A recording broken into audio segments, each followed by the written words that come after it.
Hey everyone, welcome to an in-depth conversation with Keith from NotADubaiBroker Dubai. Keith and I became friends some time back because of the Dubai real estate industry, and later on I found out about his reports.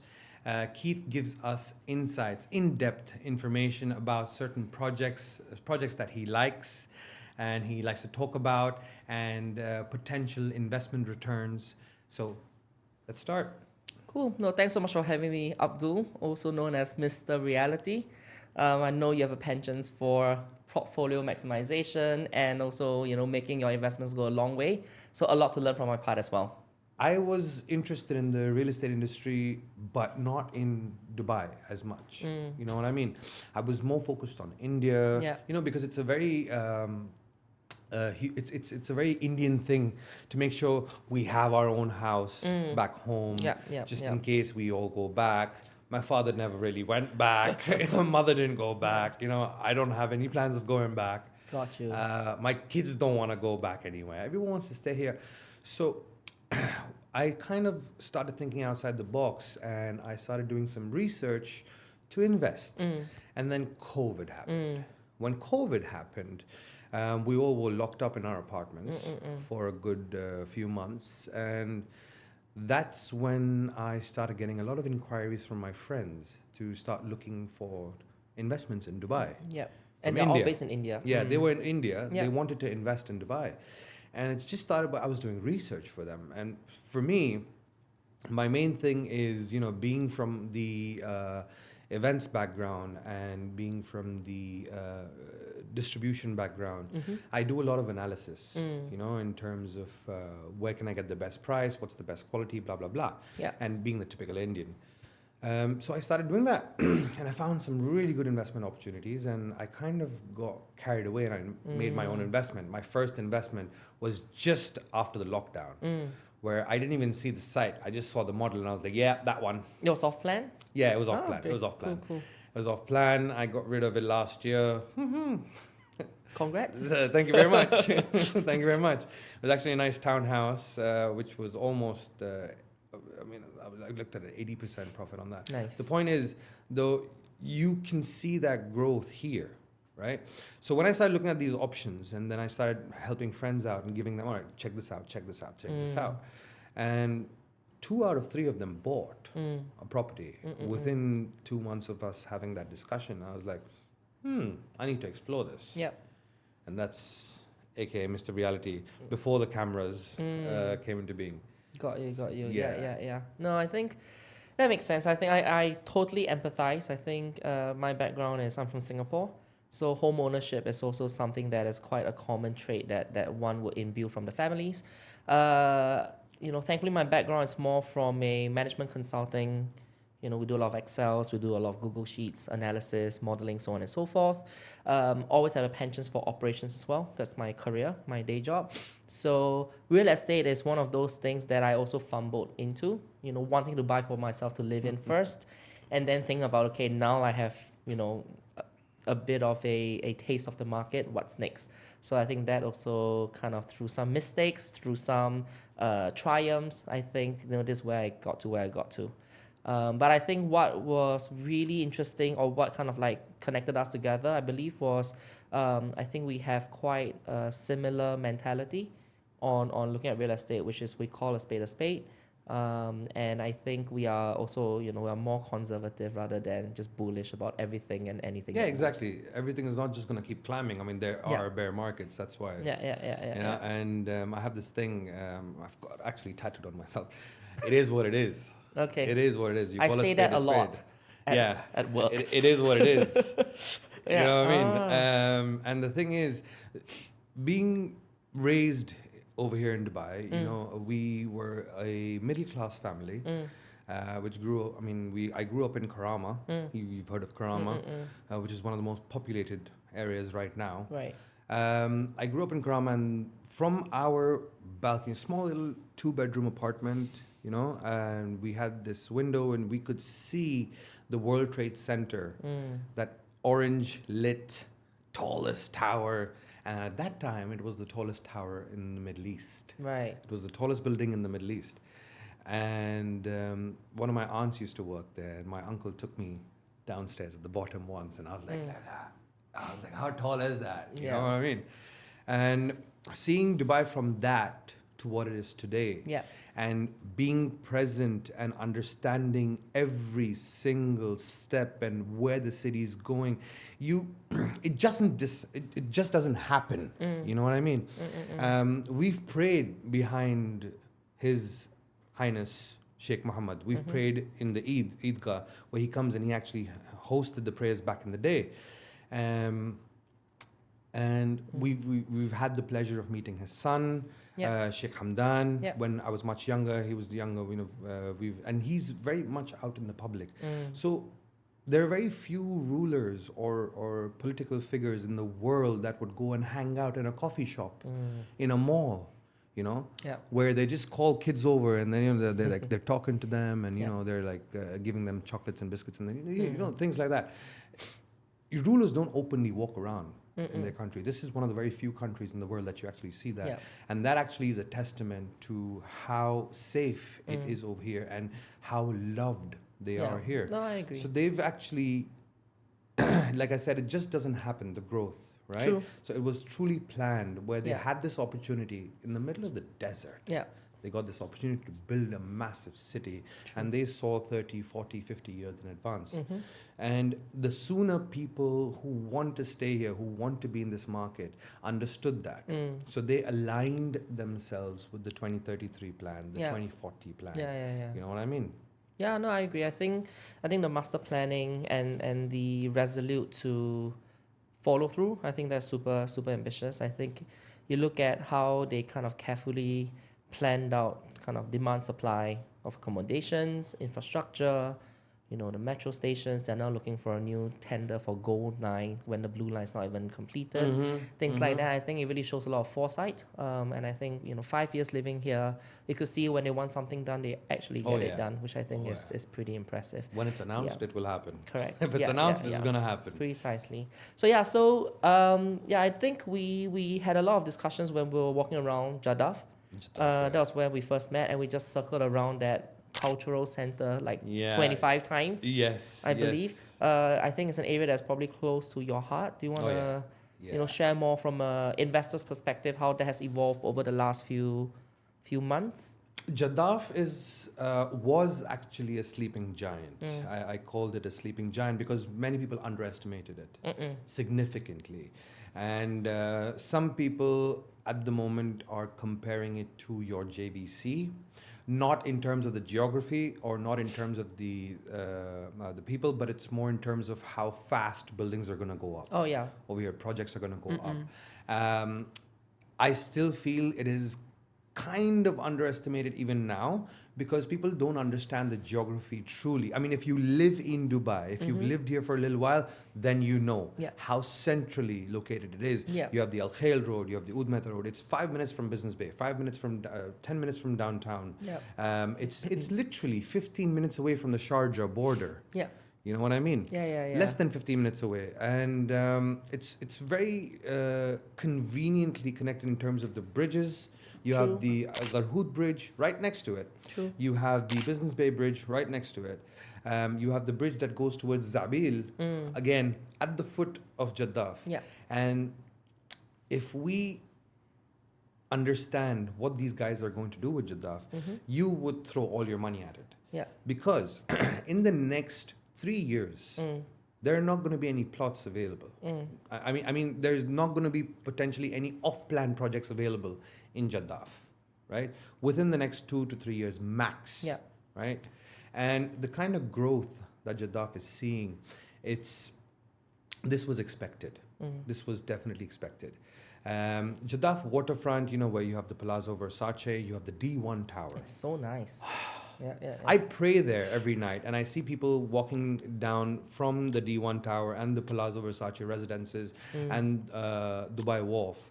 And people who live there don't want to move anywhere else. I could see why though. I could see why. Exactly. I mean, it's very, as you say, the accessibility is bar none.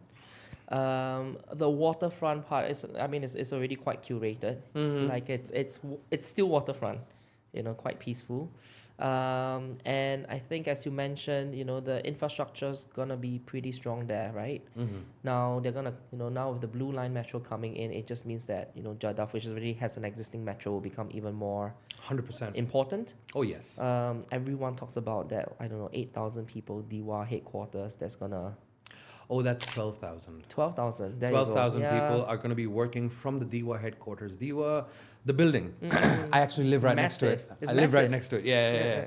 It's a beautiful giant. It looks that good. building. It's a beautiful project. So it's got its own solar. The entire roof is a solar panel, right? And the entire building is a self-sustaining building. I don't know, I just like saying that. It is nerd. So there are going to be 12,000 people working from there, and another 6,000 that are going to be coming in and out. You're talking about your engineers, your people who are on the field, but they're going to be based from there. So they come in, take their trucks, and they leave. True. So a total of 20,000 people approximately at the moment are going to be working out of that headquarter. Precisely. So imagine how many people would need a place to rent out nearby, because DIWA and many other government entities actually look for good talent outside the UAE as well, and they actually are attracting them with a lot of handsome offers, right? People are moving their entire family. One of my very good friends moved down from India for a job at DIWA. I see. And he's been in Dubai for the last 4 years. He's looking at moving. He thought it was going to be temporary first. Yeah. Now he's moving his wife and 6 cats to Dubai. Love it. Okay, got you. So now he's finally said, all right, after 4 years, he's like, okay, fine, I don't think I'm moving anywhere. Yeah. So he's calling his entire family, his family here. So that's a very attractive draw, right? And then there is this whole discussion about the Etihad Rail having a station at Jaddaf, so another plus point. Yes. So I think there's a lot going for it, where we talk about the confluence of existing buildings, waterfront, DIWA as a magnet of, potential tenants, and now the potential Etihad Rail. I think there's a lot going on for it, which I think it's quite exciting. It is. People don't really talk about the luxury side. I mean, the extensional luxury side of Jaddaf. You have the Katura Reserve, if you have noticed, towards the end where we drove. You have the Cactus Park. I've never heard of that. Yes, we have a Cactus Park in Jaddaf, which is bang opposite the wildlife sanctuary, near the waterfront, the canal, right? Which is basically on the other side of near the last metro, where you have all the free zone, the Jaddaf free zone area, where they actually build these ships. Okay. That entire area, we're not even counting that yet, but a lot of luxury projects are going to be coming up over there. When I say luxury, I'm talking about apartments that are going to go up to 12, 15 million dirhams. Easy. Sick. Easy. Right? And then you have the more affordable side of Jaddaf, is where most of Bengati's projects have come up, which is very close. It's also called Healthcare City 2. You have a lot of hospitals in that it's area. not the one that's at the waterfront, right? It's No. on. It's a triangle on the other. It's actually where a lot of projects are right now. It's where Bengati Avenue is, where the Marriott Hotel is. A lot of new projects are coming up over there with the Burj Khalifa view and the complete skyline of Sheikh Zayed Road. Okay. And then you have the sort of the central part of Jaddaf, where we cannot, as expats, we can't own anything there yet. But it has been announced that the owners can convert their properties, the building owners who are locals can convert their properties into freehold through some fees that they need to pay. It's like and Silicon they can start Oasis selling. has the same. Exactly. So maybe one question for you as an investor: is it better to buy off plan in Jaddaf today, wait until it converts into freehold and jump on that opportunity, even though the buildings may be older, or just buy a ready property in that area today because the area will still grow, but you already have the asset in your hand? See, the thing is, you would understand this. We would need to actually study each and every opportunity individually, right? If you are looking at it from, you have your two major perspectives that you look at it. One of them is where you'd want to live in them, right? And then, like for example, I live there right now. If I could buy the apartment that I would have bought it immediately. But then again, I know what is the fee structure behind the local owners to convert their buildings into freehold. And I know how much they have to pay to convert that. And it's not a small amount. No. So I can actually forecast and understand, if he's going to pay this much, how much is he going to charge us to make a profit off that? Yeah, got you. So it's, as an investor, I was like, for me, I don't really care if I am living in an apartment which I've bought or if I have rented, as long as I like the place, right? But when it comes to a disciplined investor, correct, you want to make sure that if I was a 100% disciplined investor, I would not buy an apartment to live in it. It would be as simple as that, especially in today's market, because you can make a lot more money. But to make money, to get good capital appreciation, off plan, all the way. In Jaddaf, right now, the opportunity, the price you're seeing now, you will not see this price again. You will definitely not see this price again. We're looking at attracting another 400,000 people in 2025. 400,000, and this I'm being very, very modest about this number. Okay. Last year there was about 250,000. I think it's lower, but okay. So Let's just say the magnitude is going higher. You have a lot of investors as well, people who haven't moved here, but they have invested here and they've gone back home. You know what I mean? They're looking at attracting approximately around 350 to 400,000 people. How many of them want to stay away from the city? You know what I mean? I would prefer, if someone who's coming in, I would prefer living 15 minutes away from downtown. I would prefer something, if I could get something with a Burj Khalifa view. People say it's, Burj Khalifa view. Nah. I have a Burj Khalifa view. I live in Jumeirah Garden City.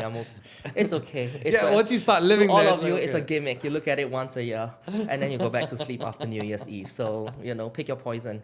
But I understand. I think the number is smaller. The amount of actual population increase. Maybe tourists, short-term tenants, maybe more. Maybe that's where the number is.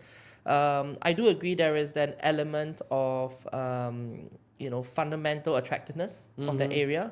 Let's maybe talk about other areas. I think also in Dubai, there's also this element of branding of areas, right? Yes. There are some areas where it just sounds more attractive, sexier, because your cousin's uncle mentioned it once, and that also sometimes lead to people kind of moving across different areas and investing in different areas. And I think you mentioned earlier JVC was one of them, right? Like everyone talks about JVC, the brand speaks for itself. I think you probably feel the same, but I don't want to speak on your behalf. But for me, I think the era of JVC off plan is over. Personally, I think that that is where when we look at demand and supply, there's going to be a huge imbalance there. In spite of the infrastructural improvements that has been invested in there as well. And that's why for me, I had a JVC off plan. Not a great developer, not going to name who, but I just exited as fast as I can to an end user who would live there. So I feel better about myself. But I think generally, I think there are definitely other areas in Dubai for apartments where, I think the growth prospect is a lot higher than JVC, because I think it's really maximizes maturity. In my opinion. What do you think? I actually agree with most of what you said. JVC, I think it's a little overpriced. Some projects are a little overpriced. You still have some gems hidden in there, right? Yeah. You have these new developers who've come in and they're kind of doing things differently. Because up to a few years ago, JVC was in demand because of the price. It was at a really good. It's cheaper than Marina, so that was the next step of people going. The quality was good. It was better than some buildings that we call luxury as well. And then we just saw this wave of new developers coming in, and they just wanted to knock those buildings out. Right. And they saw that opportunity as a gold mine, and they just wanted to pull out as much as they can. That kind of inflated the price suddenly, all of a sudden. Where you were looking at prices around 1,100 dirhams, 900 to 1,100 dirhams per square feet. Suddenly you see these rates, it's 1,700 dirhams per square feet, 1,600, 1,800 dirhams per square feet. I would rather pay that much living closer to Dubai rather than paying this all the way there. 100%. Like going back to Jaddaf, I would pay 1,800, 1,600 dirhams in Jaddaf rather than paying that much True. in JVC. True. Yes, JVC kind of also attracted a lot of people to live there because of the name and because of, you know, how flattering it sounded. Yeah. As you said, like my cousin's uncle mentioned it, you know, like Yeah. that. But at the moment, I think it has kind of slowed down. I wouldn't say it's stopped. The JVC era hasn't stopped. I think the infrastructure additions and the improvements will definitely affect the sales and the prices and the attraction points of JVC. Correct. But till it has happened, we have to be very careful and very cautious before investing in JVC again. Yeah. You know, there still are, look, if you notice, you go look at any of my content, I don't really market a lot of JVC products, you know what I mean? And the reason being is I'm actually like that about every single product that I market or talk about, or any project that I talk about. I do my research, you know, and that Indian side of me kicks in where I compare it with 10 other projects around the area, and then I finalize on it. All right, this is what I'm going to push. JVC, I think there was one project I pushed some time back because it has had an exclusive point, but I don't see anything else right now. There's probably like 3 projects that I really like in JVC, you know.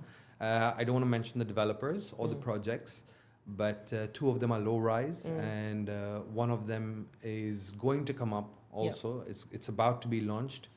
It's also a low rise, very luxurious for the price. And you still have opportunities where you have big spacious apartments in JVC. Yeah.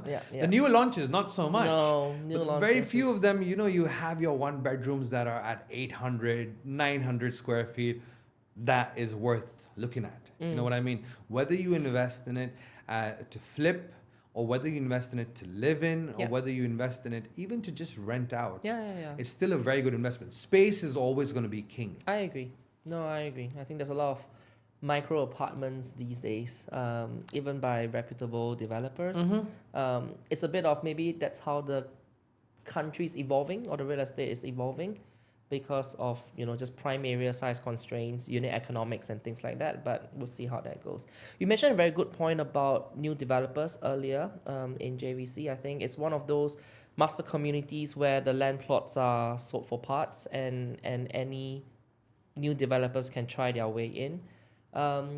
As a industry, you know, expert, so to speak, what are green flags that you look at when you think about new developers? I'll share mine as an investor, but I'd love to hear / learn from you as well. So green flags for new developers. For new developers as a real estate agency.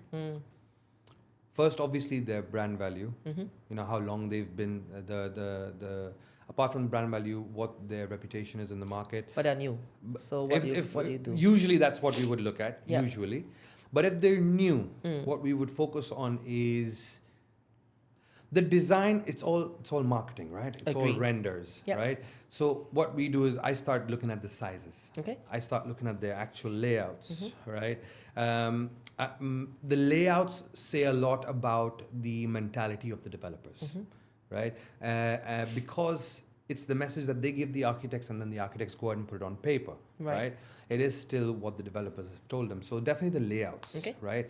If they're building something for investment, if they're building something for family use, if they're building something for short-term rentals, if they're building just to buy and flip, like you have studios that are at 329 square feet. You know what I mean? Insane. That are coming up. 329 square feet. I mean, are you serious? That's insane. So layouts and sizes. Layouts and sizes, definitely. A new developer, if they want to prove themselves, they will start the construction before the launch. Yeah, agree. 99% of the good ones. There was one developer in Maidan, which I'll come later to. His building is almost complete, and it has been 14 months since they launched. Okay. So when I started talking about selling that particular project because it was close to heart because of the area. Now, new developers, they will start the construction before they launch. That is definitely a very important point. Depending on who they use as their contractors. Agree. Yeah. Right. If they're using a reputable contractor, if they're not skimming or they're not trying to be cut corners. Yes, they don't want to cut corners, and they're using a good developer. Good Contractor, good architects, good consultants, well-known ones. You don't have to go for a very expensive contractor. You have contractors that have been in the UAE for the last 25, 30 years. Yeah. You can still use them and they're still affordable. 100%. Right. You don't always have to go behind the luxury. As long as the quality is good, the people will come. I agree. Right? Yeah. I think these are a few points. And if they have purchased any other property or any other land in other areas. How do you find that out? Usually, as an independent investor. As an independent, I was following you because I could do all of that until this one. How do you find that out apart from calling 10,000 people and get connections to tell you where they've purchased before? Usually it's the developers themselves that give you that information, isn't it? Exactly. I can say I own us as an 17 agency, plots. we would validate that, right? We understand that we have access to that kind of information. Okay. And that's why you kind of need us. So agencies do have that information on yes. on how many other plots they own. Perfect. Yeah, because it's kind of information available on certain platforms. I got you. And if you are in good terms with these developers, because you have to understand, these guys need to prove a point. 100%. They need to prove their value I agree. in this market. So they will, like, for example, I'm working with a developer right now, fresh developer in Dubai. They have developed properties in India and in Africa. Right. But this is his first project in Dubai South. He's gone all in for this project. Right. And I know he's in the conversation of investing one more property in Marjan, one more plot in Marjan opposite Global Village. Yeah. So I know this information because I'm kind of helping him buy that plot. But there are others who will tell you, I've already bought this plot. Yeah. This is mine. Then I have another one over there with a partnership with so-and-so person. And we are discussing another plot in so-and-so area with so-and-so other parties. Got you. So he pulls in these other investors from wherever they're from or however they want to pull it in. And they buy these plots to show their value. I guess for developers, if they have it, they would obviously flaunt it because it's an important way to show credibility. Oh, yeah. It's important to demonstrate that they're not a one-trick pony. They're here to scale in Dubai. So, the first project they launch means a lot to them. They have a lot to lose because if not, the future investments will also not perform that well. Exactly. I think for me, the question is how do we validate those claims, especially if it's in JVs, because then the actual name may not be attributed to the new developer themselves. But that's quite interesting. Yeah, I think that was quite interesting. I think there's an element of just trust but verify. I think that's super important. I like where you talked about check the contractors, check the designers. I think, you may already know, but I do a lot of research. So I use propsearch.ae. That for me is like the Wikipedia of developments, where I just click, that project. They'll tell you master developer is this, contractor is this, developer is that. You click on the link of the developer, it tells you what other projects they've done. You click on the link on the contractor, it shows you all the projects they have delivered. And I found that quite, if not very helpful. I think that's how I decided to buy something from a new developer, because the contractor did some amazing projects as There you well. go. So super important. The construction part, I also think is important. The reason why, at least from an investor perspective, is you know that the developer has some funding and deep pockets. They're not waiting for your down payment to start the ground running. They already have something in there. Second, I think the moment they are kind of constructing, hopefully also through things like Dubai Rest app, you can see they have an escrow account, which I also think for me is super important for a new developer, because if you are already very new, you have to go through all the legal hoops to protect investors, and escrow account, is one thing that's super important as well. So these are also some of the green flags I look at when I evaluate a new developer. There are too many in Dubai. I have no time for all. I don't think anyone does. Even agencies may not have all the time to look at all the new developers. But I think, these are some resources and some green flags, as you rightfully mentioned, that would help Oh, 100%. people, understand whether it's a go, no go. Oh, 100%. 100%. Yeah. The thing is, I mainly focus on well-established developers. Correct. That's the right? easier way, right? But there are some new developers I focus on as well, because same like you, I kind of do a lot of my research. I'm very OCD about it, certain things, because I do not want a red flag on my name, because when someone you'll be associated with exactly, it. I'm going to be associated with that. If I tell someone to buy something and if that thing doesn't make them money or doesn't appreciate or their money gets stuck, it's my name that's going under the knife. So there was this other developer as well that I last year I focused on them like crazy, in Meydan. All right. Yeah. When I did my research, they were actually attached to a very big local name in terms of their partnership. I think I know who you're referring to, but okay. Yeah. Yep. And did some research and I realized that they had bought 6 plots in the area, right? And their first project was already under construction when I went for the briefing. I sold quite a few apartments there with the Burj Khalifa view, and it actually had the Burj Khalifa view, even if it was really far away. The point was, I fell in love with the quality. I fell in love with the show apartment. I fell in love with the space. Yeah. And it was literally 13 and a half minutes. I timed myself Yeah. with a client. I was on a video call with a client and I was in Jaddaf and I Yeah. drove down to Meydan South and it was exactly just under 14 minutes that we Nice. reached there. And I was driving normal speed. So I kind of fell in love with the space and I was considering a 2-bedroom for myself over there To as live well. in, to invest? To invest. Yeah. Or the thing is, it's so close to, we can jump to Meydan South now. The thing is, it's so close to the downtown, to Business Bay, to Dubai Silicon Oasis, from Dubai Land. It's right next to the highway, all the way going up to Ajman, to Ras Al Khaimah, or the other way down to Jabal Ali. It's very, I really think it's very well located or strategically located. Yeah. And the other beauty is there are not many buildings there. No, especially good ones. Yeah. I think that I think there's a lot of buildings. resurgence of good developers trying to build that stretch out as well, right? Exactly. And the thing is, that area, that specific building, is surrounded by mega villas. When I talk about villas, some of the names I would tell you would be Opal Gardens by Nikhil.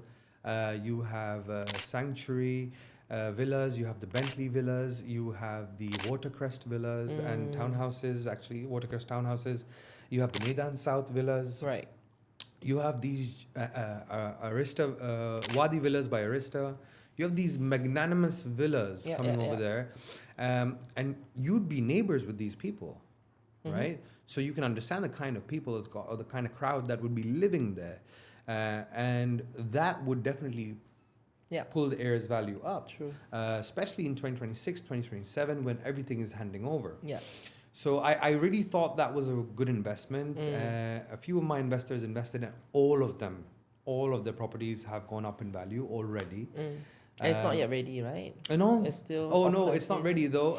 But the specific building I'm talking about, there were 5 floors, G+5.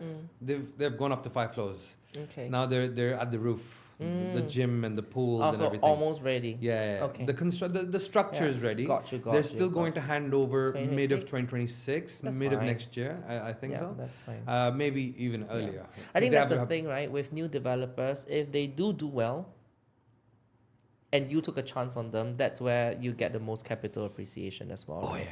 yeah. Also because some new developers, their go-to-market strategy is through pricing. They give quality, but they price at a amount that is in line with market or lower than market. And if you take a chance on them, it will pay off by itself. I think that's how. I think that's how they have to penetrate the market today. True. Why would you want to invest in a new developer if they are in line with the market rate? Correct. So you know what I mean? So that's the thing, right? I think that's the reason. That's also another thing I look at when I invest in new developers as well, which is if everything checks out, the last thing you need to look at is the price, because they still have something to prove.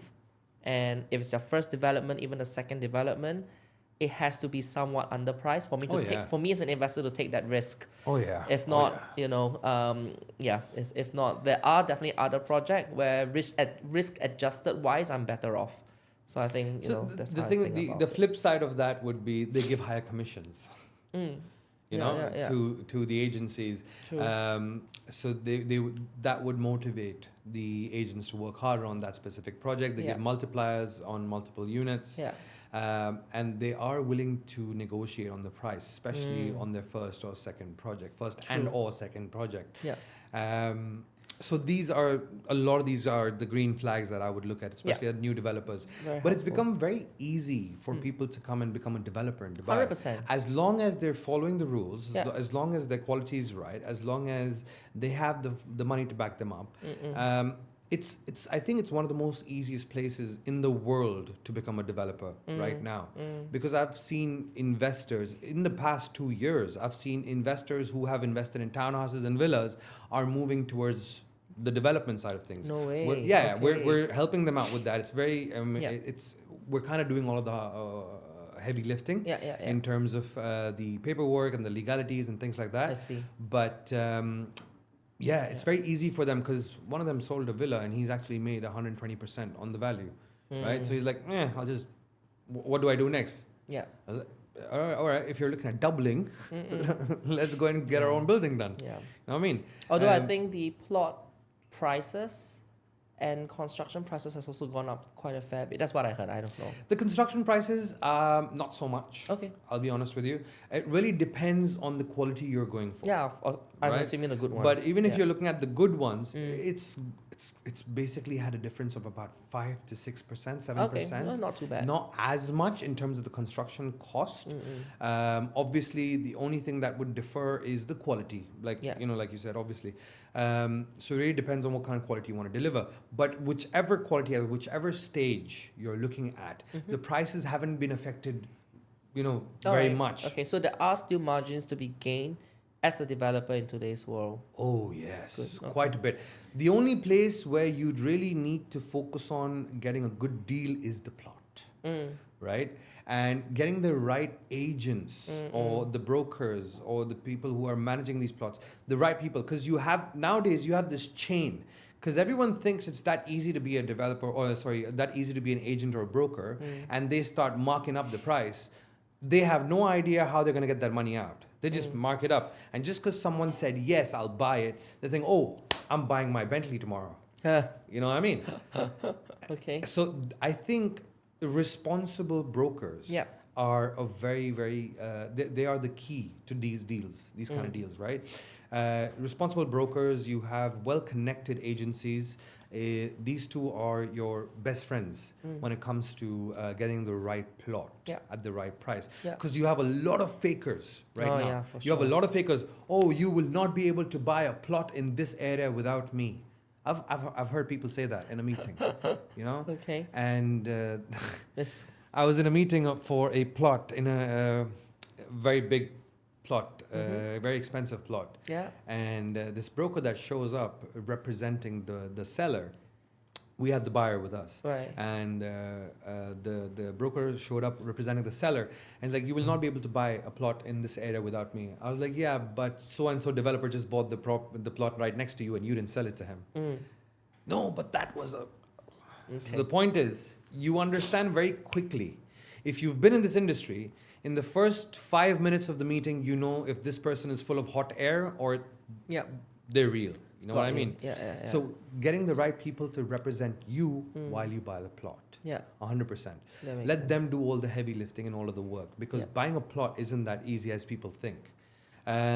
There are many owners that actually use your offer to raise the price of the plot. Of course, They classic say, all right, negotiation, leverage, So they'll be talking to a few different buyers at the same time, and then they say, all right, sell me an LOI, your letter of interest, send it to me. We send them the LOI, they'll show that same LOI to someone else and say, I've gotten this offer, how much are you going to give? Then they, but there are, like I said, you need the right agents by your side, you need the right brokers by your side, and you need to always have backups. Always, you need to have backups. That's why we make A, B, and C three different scenarios always when we're making the feasibility study for the clients, be it to contract construction, tendering the construction, Right. getting the plots, getting the designs with the architects and the consultants. So you always need a backup plan. But if you do your due diligence and if you're not in a hurry and if you have that patience, Yeah. not too slow, but Yeah. if you have that patience, Not too slow. you can make a lot of money and build a very strong brand in the UAE. Understand. Yeah. Certainly not me. I don't have the money. So let's move a bit more to investing, non-plots, non-development plots. So maybe for people who like to understand, how do individual investors make money then? So you said off-plan, great. I think we established the reasons why and how to identify new developers. Yes. Now maybe let's talk about areas. So we talk about Jaddaf, Maidan, and JVC. Why not? So are there any other areas that kind of like pique your interest over the last few weeks?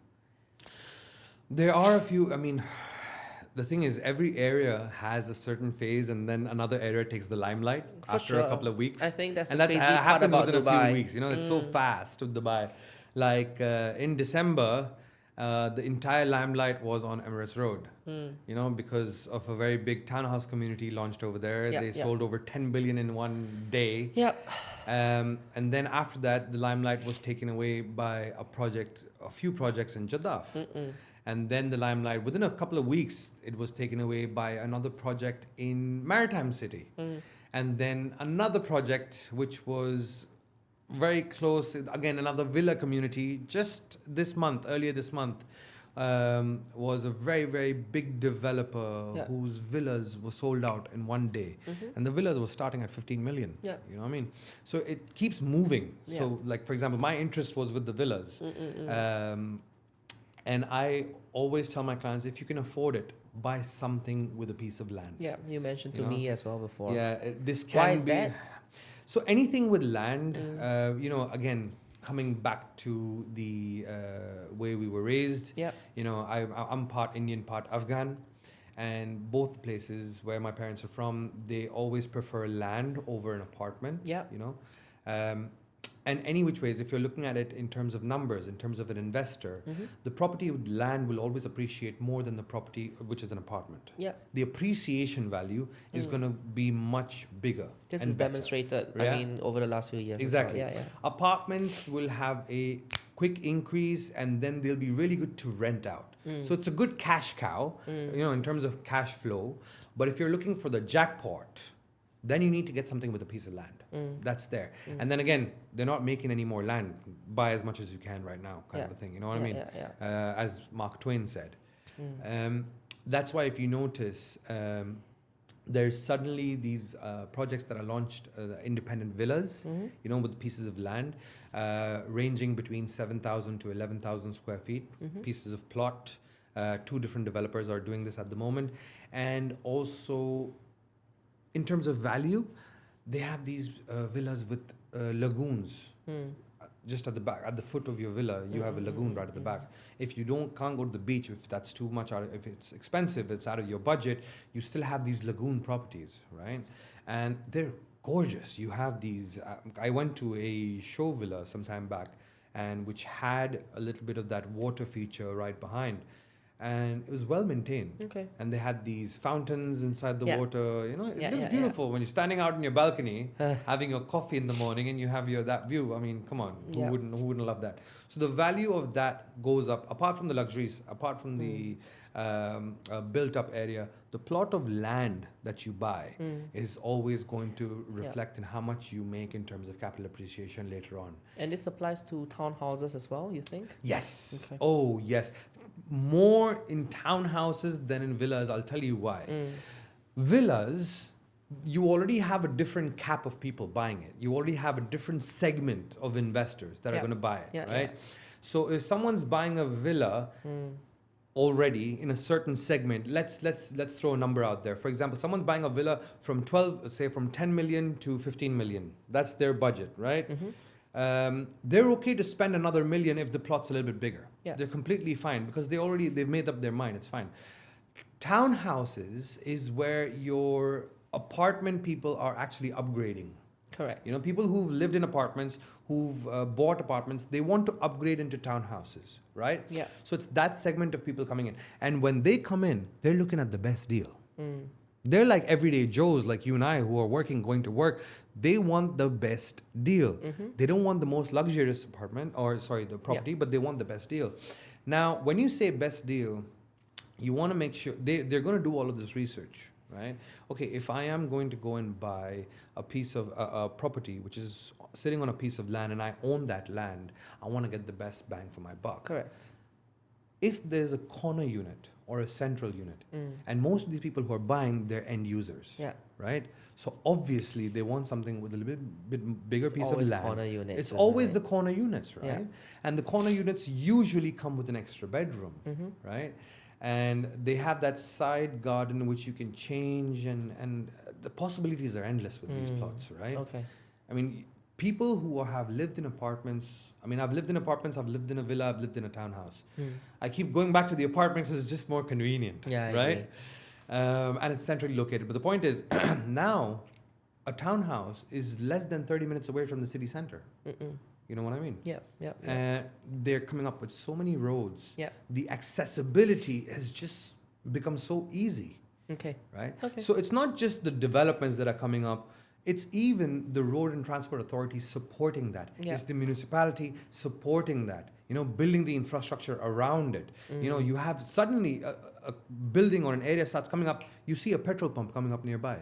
You see a school popping up nearby. You see clinics coming up nearby. For sure. You know? Yeah, yeah. And they're playing it smart because Dubai is an engineered city, right? So they bring everything in one area immediately. You'll see a mosque come up like that, right? Yeah. So you have your 4 or 5 major things that come up in an area. You have your mosque, you have your clinic or hospital, you have a school or a kindergarten, you have your major supermarket brand or some supermarket Yeah. or groceries coming up, you have your laundries, your salons, you have Correct. a few of these things pop up immediately. You know, and let's be honest, they make it easy for the business owners to come and do business in this area as well. Also true. Yeah. So you see these Okay. communities with townhouses. Mm-hmm. You don't need to leave the community.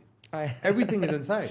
Yeah, yeah. You know what I mean? I From understand. schools, from malls, everything. Yeah.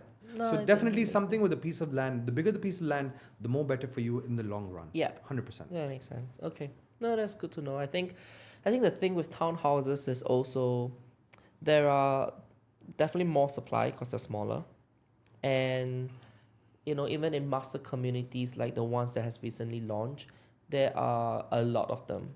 You know, my fear as an investor is that they will be pigeonholed in that affordable segment.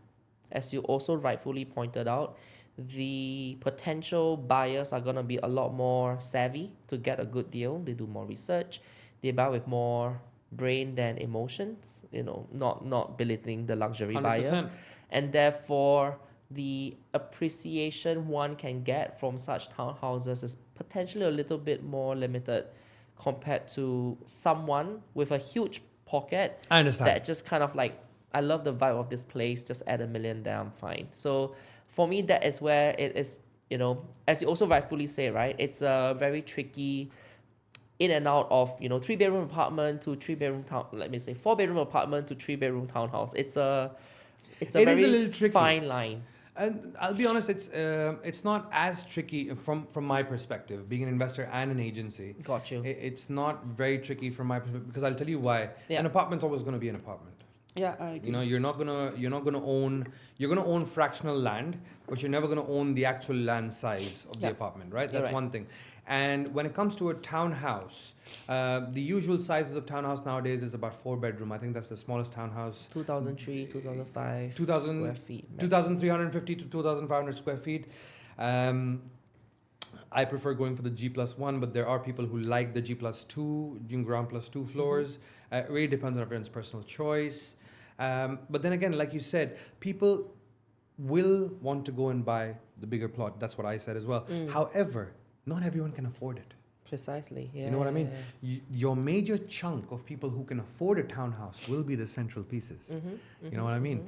And I've seen, like, I was comparing this. I was having this conversation with another friend / investor the other day, and we were talking about townhouses in Mumbai. Mm. There's a place called Malad Okay. in Mumbai, and in certain areas they have these townhouses, right?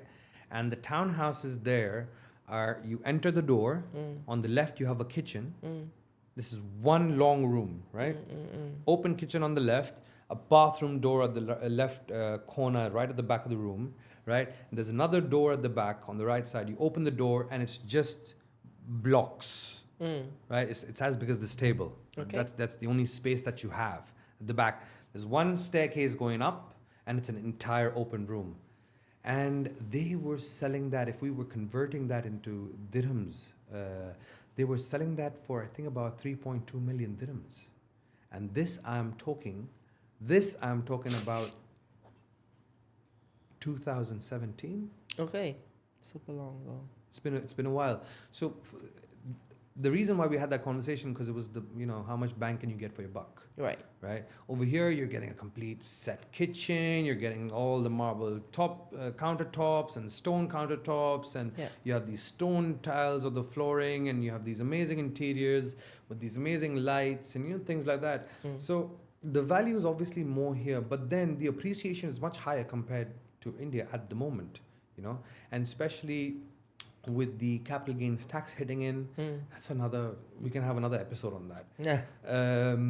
The capital gains tax coming up, it's just easier to invest here. So what people are doing, even if they cannot afford a townhouse, Okay. they're squeezing themselves into that bracket so that they can afford a small one, right? And always keeping in mind, we are always going to be at a shortage of townhouses till 2040. We're going to be at a shortage of townhouses. People will obviously, whoever can afford a 3-bedroom rental, 3 or 2.5 or 3-bedroom rental, will easily want to move in a 4-bedroom rental. I'll give you an example. A 2.5-bedroom rental in a good building, spacious, about a 1,600 square feet apartment in Jaddaf at the moment is 145,000 dirhams at the moment. I can get a townhouse for 100. Yeah. At the moment. Yeah. So I'm saving almost... Too? Damak Hills 2, No, Damak Hills 2 is 70. Oh, wow. Yeah, Okay. Damak Hills 2 is 70. You can get a townhouse if you do your homework right. In other places for about 120, 110, give or take, maximum. Yeah. And I'm talking about something with a big backyard. The only difference is you have to drive an extra 20 minutes. Which is completely fine. I mean, if I can have one of those inflatable pools in the backyard and I have enough place for my kids to play around, I'm all right with that. You know what I mean? And they're living in a community which has their community hall, their children's area. Yeah. You go to Villanova, there are groups within that community. I heard someone say, because one of my Greek friends lives in Villanova right now, he's bought in the valley. Oh, right. Okay. He's renting in Villanova. He's bought in the valley. And he's like, there are so many groups within the community. Yeah. And they form these groups. So and if you live in a building, the next door neighbor doesn't know you. Yeah. It's a very different vibe, right? There's a community, like, helping each other's vibe, kind of. Yeah, so my point was that anyone who can afford an apartment will easily prefer a townhouse over an apartment. So if you're looking as an investor from the point of renting it out, it's going to go on rent. You might need to negotiate a little bit here and there, right? But you're not buying a townhouse for the rental income. No, you're not. You're waiting.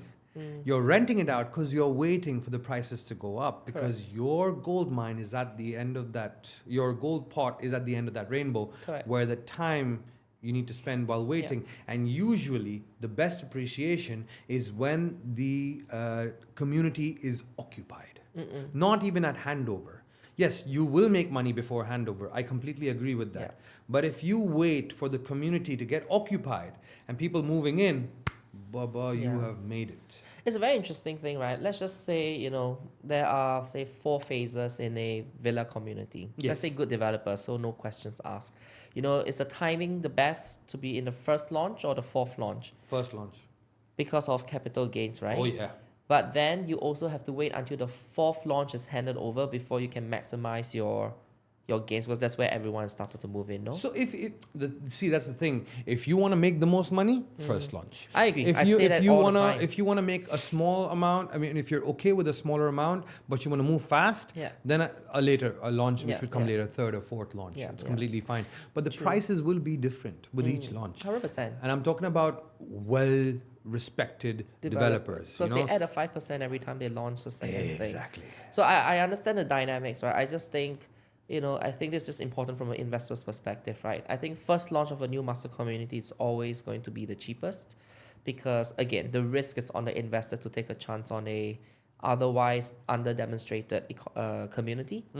Then, obviously, if it's a master community, it will continuously add 5% more for each launch until the end. Yes. So that's the ceiling, so-called the launch ceiling price, so to speak. Again, if you are looking as an end user, sure, your first launch, you will get handed over sooner, but you have to contend with launches 2, 3, 4 being constructed, or you're still living in there, which is not the most fun. Completely agree with you on that. Right? Yeah, I agree. So there is this, it's a very interesting dynamic. Like it really goes down to the point on what is your specific use case as a user / investor, and therefore what is the best time to put your money in. So I'll talk about the last part that you just mentioned about the end users, right? Usually when an end user is buying a townhouse, this person has either lived in a townhouse or this person has lived in an apartment. Yeah. Right? Correct. If the person has lived in an apartment, they don't care if there's construction going on nearby. Because there's construction everywhere. They don't care about it. Yeah. If the person has lived in another townhouse and if their apartment's ready, they again don't want to pay that rent. They will move into their own apartment. They do not care about the construction going on around. So in terms of people living there, the construction won't matter as much because we live in Dubai, we live in the UAE. The construction disturbance is not as much as in some other countries. And trust me, I've seen some really disturbing construction sites in other countries, not just one, but multiple countries. And I've seen these construction sites and these people actually disturb the residences. In UAE, that's not going to happen. True. You know your family is safe. You know everything around there is safe. Yes, there's going to be some sound. There's going to be dust. But I mean, just for a little while, we put up with saving so much, hundreds of thousands of dirhams by shifting in early. Or else you wait for your contract to get done with the old one and then you move in. Or when someone is moving in, they usually get some interior work done. Yeah. You know what I mean? Which takes another couple of months. True. They change. I've got clients who've changed the room settings. So it was a 6-bedroom, they made it a 5-bedroom, and they made a family area outside on the first floor. Then the walls were changed. So they're not moving in immediately. They're not moving in immediately. I so see. That's all right. I see. Coming back, that is what talks about the people in terms of moving in. But if we now look at the second point that you mentioned in terms of the first phase or the second phase or the third phase or the fourth phase, right? Now, the beauty about the communities nowadays is you have these different opportunities within the master community. Correct. You have these different sizes that are coming in. You have these different layouts that are coming in, the different designs and the different concepts. One community which is also close to heart on Al Ain Highway, they have these different sizes within the community, right? And the first phase, 100%, no comparison, was the cheapest. It was the cheapest. They were penetrating the market. They were the first ones to build the community that far out from the city center in terms of the Al Ain Highway. And we know these people, right, in terms of the developers. First one, cheap, 100%, agreed. The second one, a little bit more expensive, 5%, 6%, right? And then suddenly they started jumping up about 12% in terms of the launch, right? And then they jumped up to about 15%, right? Now, within that range, what they do is they would come up with another project or another product within the same sizes, just a different design and different layout, and they would pull down the price. So, you have to have your finger on the city's pulse. 100%. You know, you have to keep yourself updated. So as an investor, you already have your business, you already have your other work, or you have your job that demands your attention. You definitely need, the right, agents, You need the right partners info working with you, because to help you get there. see, Yeah. and that's the thing, that's the mentality, you know. You have to understand that the agents or the brokers, they're not your agents, they're your partners. If you make money, they make money. True. And if your agent doesn't have a relationship with you in terms of your friend, you don't know his family, he doesn't know your family, then he's just another broker. Yeah. You know what I mean? Yeah. But if brokers or agents or agency, like the people you're dealing with, or your portfolio managers or your counselors, if they're actually taking the effort and you actually have that bond and they understand when something troubles you, like for example, a certain color or a certain design troubles you, they will not show you that kind of a property. You know, so it's like they become your counselors as well as your friends, and you know. I think it's more like, I always see, good brokers as problem solvers, right? Exactly. Like, I think one is being able to tease it out from the investor or buyer on what are the problems they're trying to solve, or what are their objectives. Finesse that objective, because people, with my channel, I've spoken to people who want, funnily enough, they want rental ROI and they want to live it in themselves. And I'm like, it doesn't work like that. Exactly. So being able to tease out, really what they're thinking about. And then, as you said, through knowing them more on a more personal note, being able to then find out the unspoken preferences.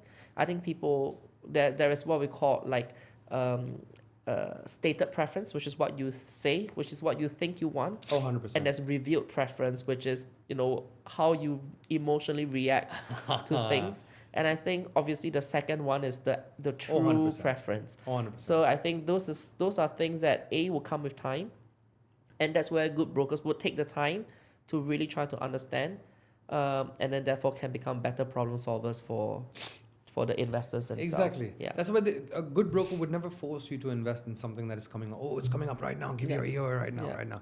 Like I was talking about these different phases in the different communities, right? Yeah. So when I say, these people, they're not just your brokers, they're your friends as well. I mean, it depends on the kind of relationship you have with them, but you have to give them that time. You can't treat them like, okay, just because you're getting many calls. If you have made an inquiry on some ad or something and someone's called you back, be respectful and actually talk to them about it. Don't mistreat them. Don't just cut the call in their faces. That's one thing. Second thing is, these people can become your best friends. These people can save you from a future loss or a future blunder. Third thing is, these people have their finger on the pulse. Yeah. They know, a good broker will always know about what is coming up and what is not, and what is good to invest in, how long you should wait. There are multiple clients who send me different brochures of different projects that they've received from other brokers. And what do you think about this? I'm like, this one's good, this one's not good. What do you think? Blah, blah, blah, blah, blah, blah.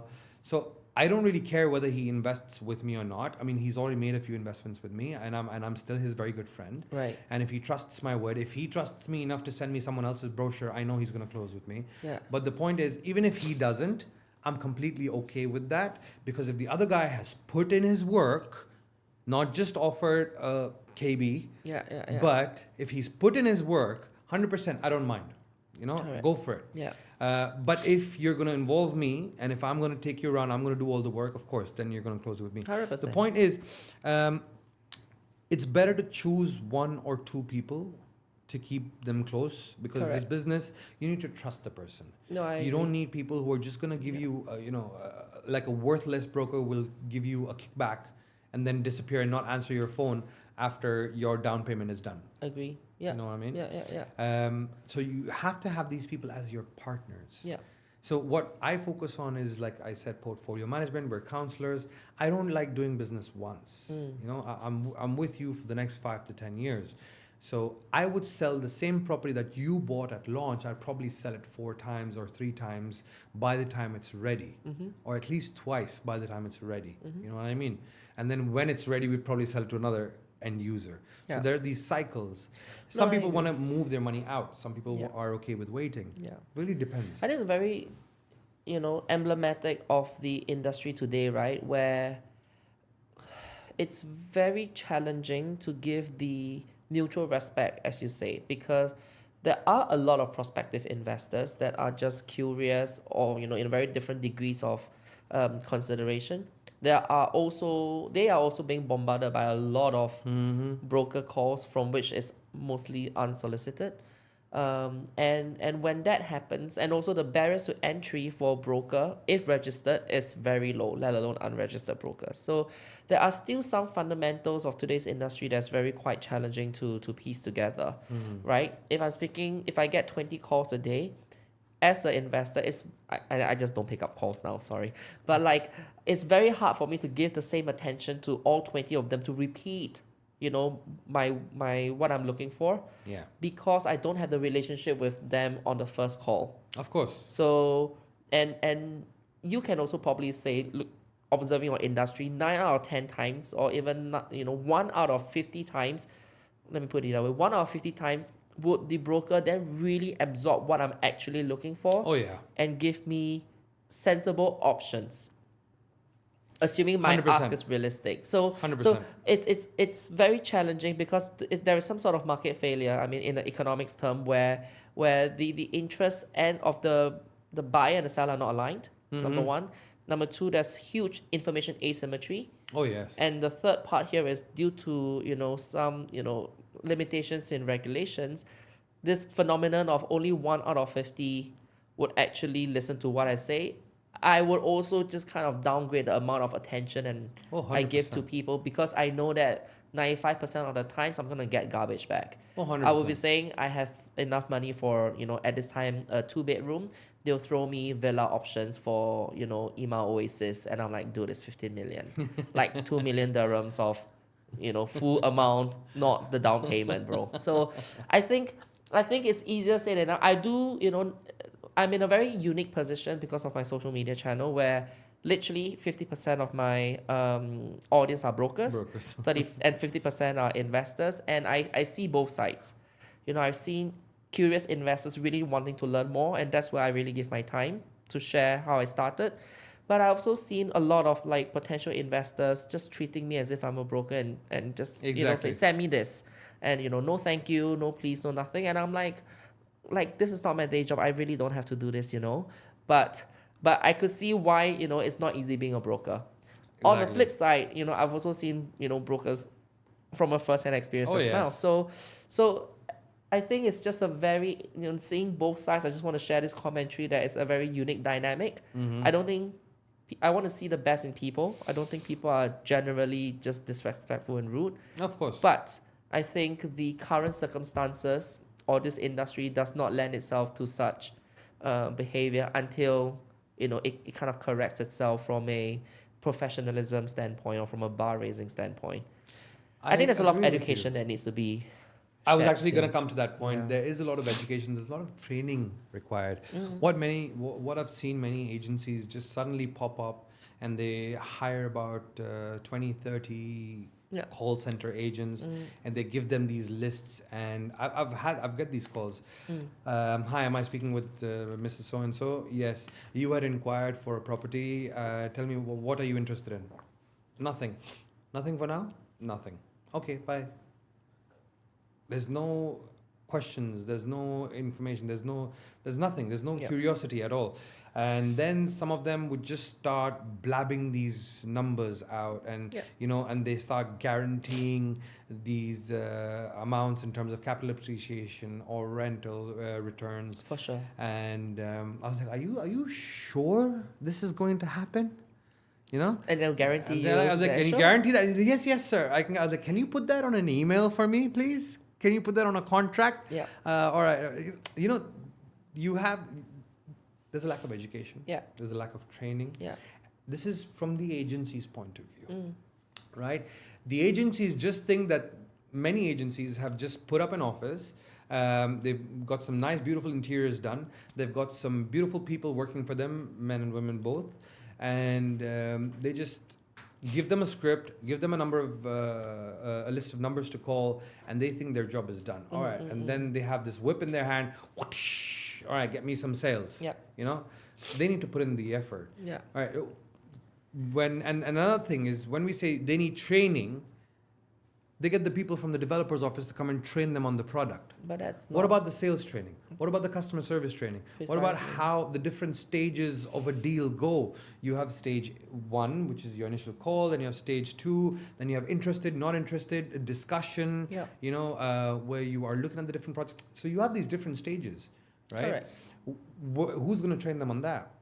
Because you're paying them next to nothing, because they're more than half of the time there's no salary in this industry. Yeah. And if there is a salary, these guys automatically assume that, all right, I'm paying this person a small salary, I need to get as much out of them as possible. Yeah. You know, a very typical mindset. Yeah. But you need to invest in this person. Even if you're paying them, you need to invest in terms of your time, in terms of your training, in terms of everything. You need to invest. If you want to make them a gold mine for you, you want them to make you money, you have to do that. The long-term thinking comes in.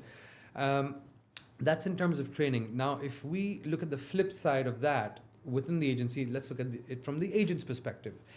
Agents also, they are so influenced by social media and Instagram and Facebook and TikTok and Snapchat, and they see these brokers driving their Mercedes, driving their Lambos, driving their G-Class, driving these amazing cars and these amazing bikes and living these amazing apartments, wearing really nice sharp suits and good clothes and good watches.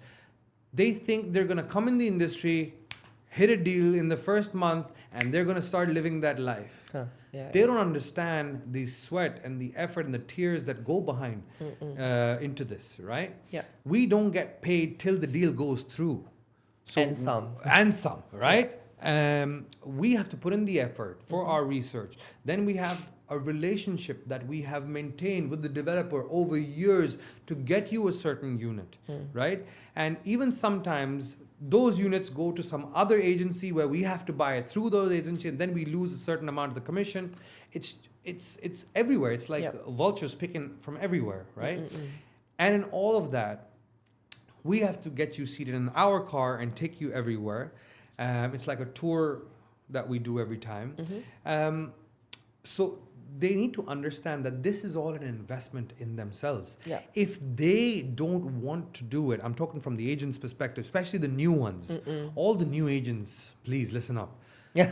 Seriously, you need to put in the effort. You can't sit here and say, oh, I'm not getting a laptop. Oh, I'm not getting a phone. I have to put it from my own pocket. I mean, come on. You want to earn the millions. You want to start earning 100,000 dirhams on one deal. If you really want that, I'm sure you can afford a phone. I'm sure you can afford a laptop. And if you can't, go get a job, work somewhere else for 6 months or a year, collect, and then come back.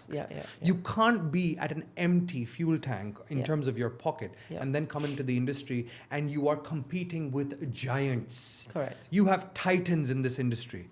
Right? Agents who've become owners, and these guys are now very, very big, magnanimous investors. Yeah. Right? True. I mean, I follow some of them and I adore some. I really, really respect some of these people. Yeah, no, I agree. I think it's not a get rich quick occupation It's not. that social media makes it out to be. You know, I heard statistics like it takes, if you're lucky, like on average, like 6 months for new joiners to start and get their first sale. I don't know. More, less? No. I know agents who've been in the industry for a year. Okay. And they've not Still hit no anything. deal, yeah. But then in the 13th month or the 14th month, they hit something good. You know what I mean? But there's a long time of gestation. Exactly. Huh? But then it also, luck plays a very big part in this, 100%, right? yeah. If you come from such a background where you have your father's connected, your mother's connected, you are connected, you've come from another industry which already has, like I've got bankers who've moved to real estate, right? I know a banker who's moved to real estate. I've heard of those before. They already have their investment connections. It's like a Rolodex of connects, All right, they remove their little black book and all right, this property affects that. It's like that. If you're not that, if you're a new beginner, I had mentored an agent who was 20 years old, right? Fresh off the boat, fresh off the boat in terms of from India. And this guy has a lot of potential, a lot of potential. And I understood his story and I understood his background, I understood his family. And I was like, I don't think that this agency would be good for you. You have a lot of potential. Why don't you go and look into this agency and this agency? Like a bigger one that gives training? Yeah, Yeah. because I mean, I don't give as much training. I'm more of a mentor, right? I'll sit on the calls with you. I'll give you the feedback. If I don't hear you make those changes soon, then you might get it a little bit stronger from me afterwards. Tough love. And then I'll take you to my meetings. I'll go to your meetings for you, like that. But you need solid training. And when I see that potential in someone else, I don't want to hold them back. I do not want to hold them back. I was like, no, you need to go. There was another agent I worked with. He was in the industry, is in the industry since about 2.5 years. But the guy doesn't close many deals. He talks a lot, but doesn't really close deals, right? And it's not the fault. It's not anyone's fault. It's just that these agents need to put an effort in themselves as well. And I've noticed people who are looking to get rich quick usually don't get rich quick. You know what I mean? Or if they do get rich quick, they will probably lose it fast as well. So you need to put in that effort. There are two industries that look that you can get rich very fast. One is real estate and one is trading, right? Trading, you have your crypto millionaires that come in and they're millionaires at that age, but you don't know when they started. You need to understand and see how many years ago did they believe in the Bitcoin? How many years ago did they go and sit and buy Bitcoin and not eating their food? You know what I mean? They were not buying their meals, but they were buying Bitcoin at that time.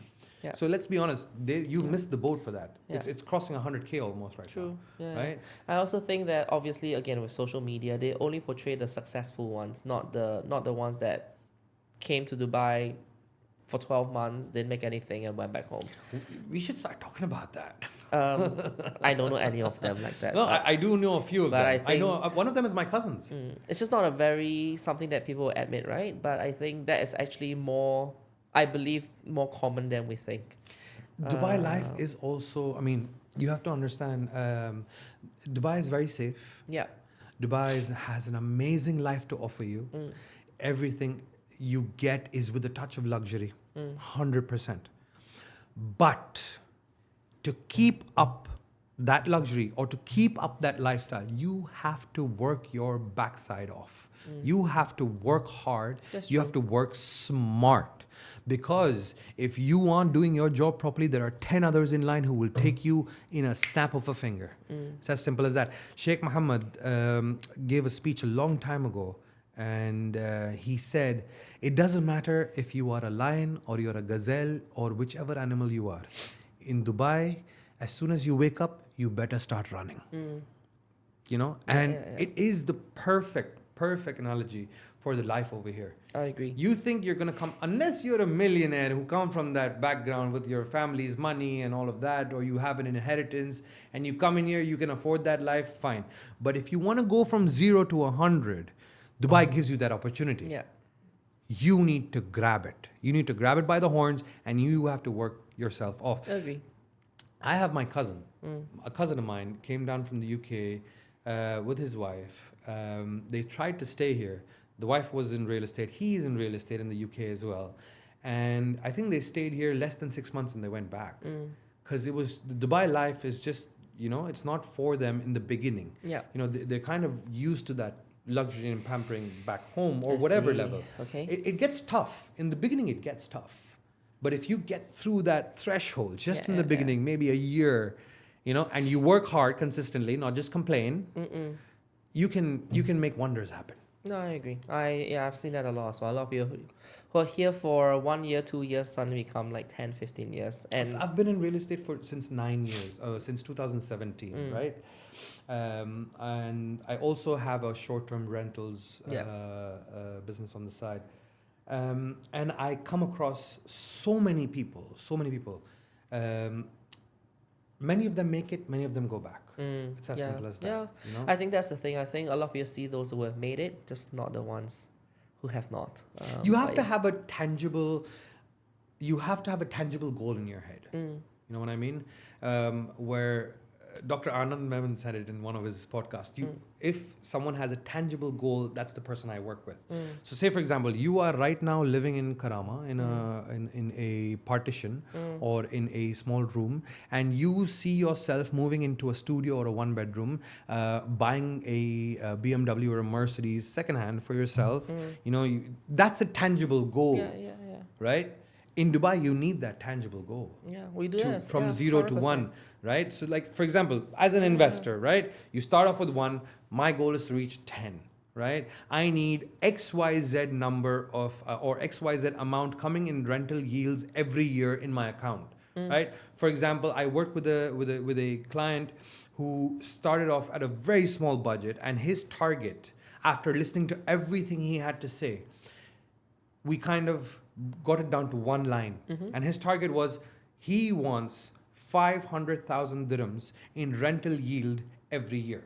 That's his target. Yeah. Right? And he had a certain budget. We kind of diversified that budget, and I gave him, it was a longer plan, not a 2-year plan. It was longer than 2 years. It was around the 5-year mark, good. 5 to 6 year mark. We can potentially look at there are some high risk investments and there are some low risk investment. If he's going for low risk investments, 8 years, and he's young, I was like, even if it goes to 10 years, you're okay, right? For sure. Where if you're earning about 500,000 to 600,000 dirhams a year in rental income, that's a solid goal That's for you. great, yeah. But then you also have to understand, you're not just earning rent, you are also gaining capital appreciation of the properties that you own. Yeah. So it really depends. That's why I don't really say, hello sir, you're interested in a property. We don't do that. We do not do that, you know. I agree. We have a very, very small team, and I work closely with certain investors. I mean, I'm having dinner with most of them, or lunch with most of them when it's not Ramadan, most of the time. Yeah. You know, we catch up for chai, we catch up for a smoke and a chai. Yeah, and, it's you that know, personal relationship that you mentioned. Yeah. No, you know, that's things cool. like that. We go for desert drives together. We go for bike rides together. So that's the kind of thing it happens. And most of my friends were my first investors. My friends were my first investors. Yeah. And It's quite interesting. I think, you know, we always say, at least in Asia, like, you know, we talk about money, you break relationships. So friends, if you talk about money, you break relationships. I think the converse is also true, right? Because if you succeed with something like an investment that, you know, where it's such a touchy topic, that solidifies friendships. So I think that is it's a very interesting analog. I think I think on that note, I think, you know, is there anything as we kind of close this session? Do you have, you know, anything you wanna, you know, ask, share, you know, to people who's listening before we conclude today? At the moment, I think we've had enough Take of investors out conversation. for dinner, for chai, talk about everything under the 100%. sun, learn and understand what their true wants are, solidify their investing objective, and just tell them the truth. I think it's in terms of the investors and agency or brokers relationship. Those are the points that you just highlighted. Yeah. And I think if you as an investor want to make money, if you as an agency or a broker want to make money, align yourself with the Dubai 2033 plan or 2040 plan. Align yourself with it, understand it, see the vision that the leaders see, right? If you see that vision, you will make it big. So, because, you know, there's a saying in our culture, the men who plant the seeds